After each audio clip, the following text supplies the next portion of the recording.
తల్లి ఆరోగ్యంగా ఉంటే ఇల్లు ఆరోగ్యంగా ఉంటుంది. తల్లులు రోజంతా కుటుంబం కోసం పనిచేస్తారు. కానీ తమ ఆరోగ్యం గురించి ఎక్కువగా శ్రద్ధ పెట్టలేరు. వేదాస్ ప్రోపల్స్ను ప్రతిరోజు తీసుకుంటే శరీరానికి అవసరమైన పోషకాలను అందిస్తుంది. గుండె ఆరోగ్యాన్ని కాపాడుతుంది. రోగనిరోధక శక్తిని పెంచుతుంది. శరీర బలహీనత మరియు అలసటను తగ్గిస్తుంది. మంచి నిద్ర మరియు మనశ్శాంతిని ఇస్తుంది.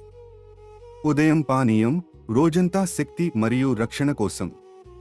రాత్రి పానీయం శరీర పునరుద్ధరణ మరియు విశ్రాంతి కోసం. మన తల్లి ఆరోగ్యం మన బాధ్యత. ఈ రోజు ఆమెకు ఆరోగ్య బహుమతిని ఇవ్వండి. వేదాస్ ప్రోపల్స్. మరిన్ని వివరాల కోసం 98865116 సంప్రదించండి.